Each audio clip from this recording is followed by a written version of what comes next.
À l'occasion de la version numérique de Fashion Preview, la semaine de la mode des créateurs de Montréal, nous sommes honorés d'accueillir Élodie Lanouette pour une série de webinaires thématiques afin de discuter de l'avenir de la mode locale après la COVID. Donc, bonjour Élodie. Bonjour. OK, donc on va te poser juste quelques questions. Dans le fond, comment tu as débuté dans l'industrie de la mode? Dans le fond, c'est sûr que ça fait quand même juste 1 an que je suis dans mon bac. Je fais un bac en gestion de la mode. Je fais le profil stratégie et gestion des affaires. En fait, c'est sûr que j'ai commencé mon cégep en sciences humaines. Puis pendant mon parcours, j'avais vraiment envie d'aller faire je pense que c'est la technique en justement commercialisation de la mode à Marie-Victorin. Puis finalement, je me suis dit que j'allais juste terminer ce que je faisais pour par la suite aller à l'université, possiblement dans ce domaine-là. Puis finalement, quand j'ai fait mes demandes à l'université, j'ai décidé de faire 3 choix, dont celui en gestion de la mode, un en administration des affaires, puis en communication. Puis finalement, j'ai décidé de vraiment ouvrir le plus mes portes. Donc, je suis allée en administration des affaires. Puis finalement, j'ai vu après comme une session que c'était vraiment pas fait pour moi, c'était trop large.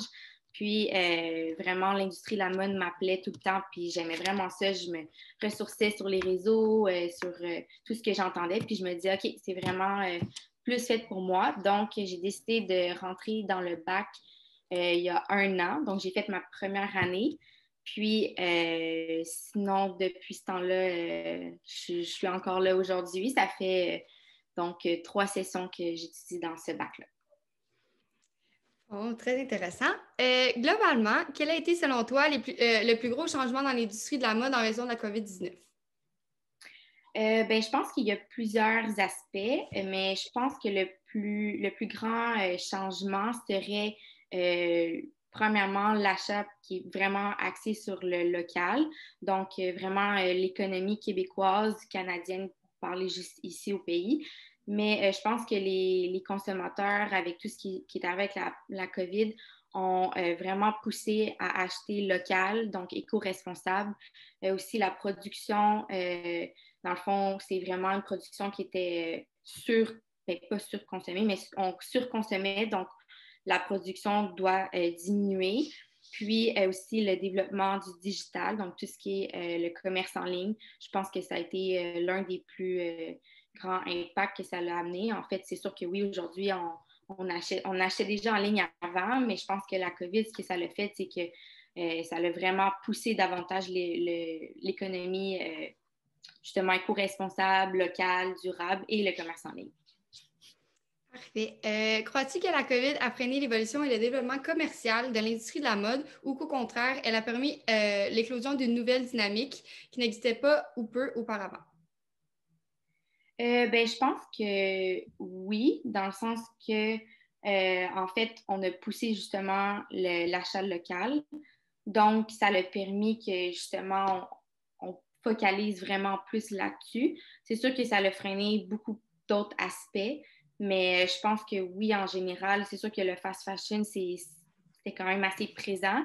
Puis je pense justement que c'est encore aujourd'hui un problème. Je ne crois pas que la COVID a arrêté définitivement la surconsommation avec le fast fashion, mais c'est sûr que oui, aujourd'hui, je pense qu'on prône davantage l'achat local, on diminue aussi notre surconsommation. Donc, oui. Parfait. Pensez-vous que la promotion de l'industrie de la mode à travers des événements numériques ou hybrides puisse favoriser le rayonnement auprès du grand public? Oui, totalement. Je pense que c'est sûr que si on se concentre sur tout ce qui est le commerce en ligne, ça peut être favorable.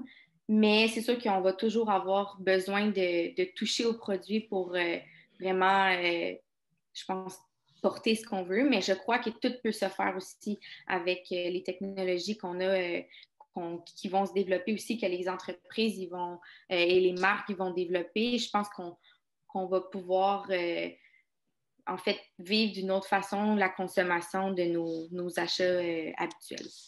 Oui, c'est ça. Dans le fond, c'est juste que je pense aussi que ça rend, dans le fond, ça plus accessible à tout le monde.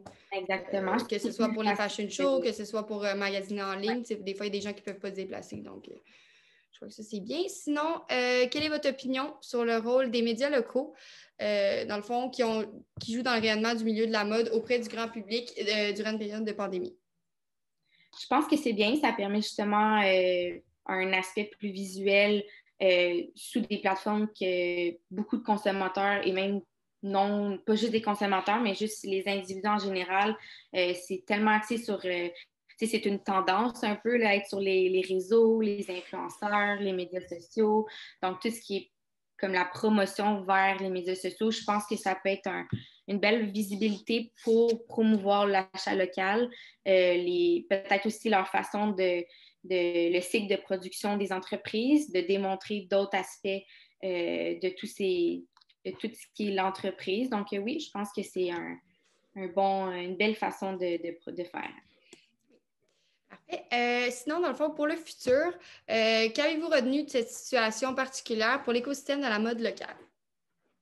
Ben, c'est sûr que j'ai retenu que c'est important de soutenir notre économie ici au Québec, acheter local, de toujours, je pense que c'est aussi de diminuer la chaîne de production, d'approvisionnement, pardon. C'est tout ce qui est le cycle de production, de devoir peut-être la limiter, la concentrer peut-être plus courte pour justement moins produire, pour limiter le gaspillage, aussi les stocks en trop. Donc, je pense que tout ça, c'est vraiment des aspects qui sont importants à considérer.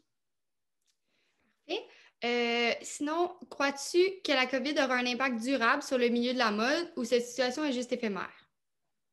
Je pense que oui, ça peut être un effet durable, mais je crois quand même que le fast fashion n'est pas nécessairement terminé. Je crois pas que oui, je pense que c'est comme en ce moment, on est tellement dans la crise, il se passe tellement on en entend dans les réseaux et tout ça, mais j'espère que ça va durer longtemps, mais je pense qu'il faut justement continuer à toujours sensibiliser puis à en apprendre davantage à tous les jours. Il va falloir conserver cette façon justement de promouvoir l'achat local, éco-responsable, diminuer la production pour limiter justement tout ce qui est les effets néfastes sur notre planète.